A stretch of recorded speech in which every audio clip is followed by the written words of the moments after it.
Cirincione. He's a national security and nuclear proliferation analyst and author of the book Nuclear Nightmares. Great to see you, Joe. So how, do the U.S. strikes, in your view, on Iran set the stage for a path to diplomacy with Iran? In other words, is it plausible? It's possible. I don't know if it's plausible.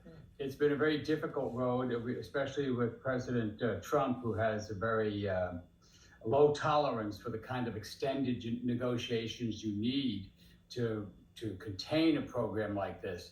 It's made more difficult, of course, by the fact that this bombing campaign, while it set back Iran's program, may have actually accelerated parts of it, including their ability to make nuclear weapons, and perhaps it created the intent to make nuclear weapons now, which was clearly not part of the Iranian calculations before this. You see the kind of nationalist fervor that is now sweeping through the nation. Bibi Netanyahu's strategic objective in this campaign was to overthrow the regime. He may have unintentionally strengthened it. All of this makes negotiations fraught and extremely difficult. It'll be a tough road ahead. And you have said that the U.S. military action was strategically brilliant, but now it's back to where Iran, Israel, and the U.S. were 2 weeks ago. So do you think ahead of these strikes, Iran had moved much of its critical material? Well, I said that the strikes were tactically brilliant, but strategically ineffective. No other country in the world could have done what we did with that bombing attack on Fordow. The Israeli military was incredible in its first days of strikes, but the net result is that while we have damaged the extensive infrastructure for enriching uranium, we did not, apparently, there's no evidence that we have so far, we did not take out the stockpile of enriched uranium gas, some 9,000 kilograms of enriched uranium, 400 kilograms of which are near bombs grade already. It doesn't take many centrifuges to enrich that uranium for the cores of bombs. Those centrifuges apparently are still intact. We know there are many sites in Iran that were not hit. We know they have secret underground facilities that we cannot locate. And it appears that they were able to move the gas from some of these sites before they were hit. At least that is what the IAEA reported to the UN Security Council last Sunday. Nothing has contradicted that so far, except some statements from the president, but they're not backed up by any evidence. So can you trust what the president is saying? So far, most analysts are still waiting for further damage assessments. How long before you think there will be some more concrete information, intelligence, evidence? Well, I think there's intelligence now about what happened. The problem is it's not coming to the surface. We're not knowing about it. I mean, you see what happened to the DIA, which came out with their initial assessment based on the Central Command's intelligence, the people closest to the attacks, the people who've been monitoring the attacks. Their assessment was that the program was only set back 6 months.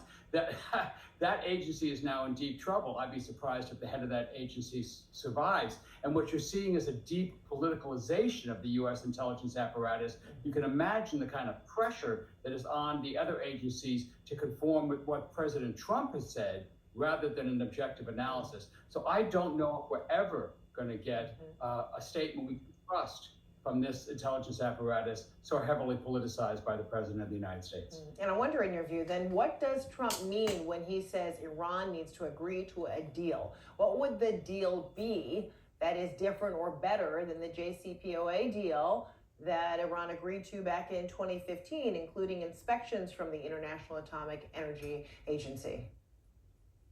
Well, the original deal, which had stopped all of Iran's pathways to a bomb, it was working. It had the strictest inspection regime ever negotiated anywhere in the world.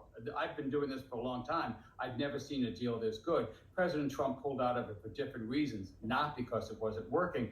So what can you get now? Well, if President Trump sticks with his plan to go to zero enrichment, that will be extremely difficult for the Iranians to agree to. But there is a possibility of a compromise, very limited enrichment, maybe even a suspension of enrichment, embrace of a goal of eventually giving up enrichment in exchange for the kind of sweeteners the Trump administration is dangling. Inspections before too? the Iran. including Oh, those of course, inspections? inspection. Oh, any deal has to be verifiable. We're not talking about trusting somebody here just on their words. There has to be a rigorous inspection regime. Iran agreed to it before in 2014. They can agree to it again. So is it returning to the old deal? It'll be the old deal plus or minus, and depending. You know, the Iranians are trying to entice Trump into this by talking about U.S. investment in rebuilding Iran's energy infrastructure, including its nuclear infrastructure. That's pretty enticing for a businessman like President Trump and his negotiator, Steve Witkoff. They might have the inside track on billions of dollars worth of contracts. That's the way you have to look at this, not just what's in the best interest of U.S. national security, but how does Trump benefit from this deal the way he's benefited from the other deals he's made so far. All right, Joe Sorrentino, we'll leave it there for now. Thank you so much for being with us. Thank you.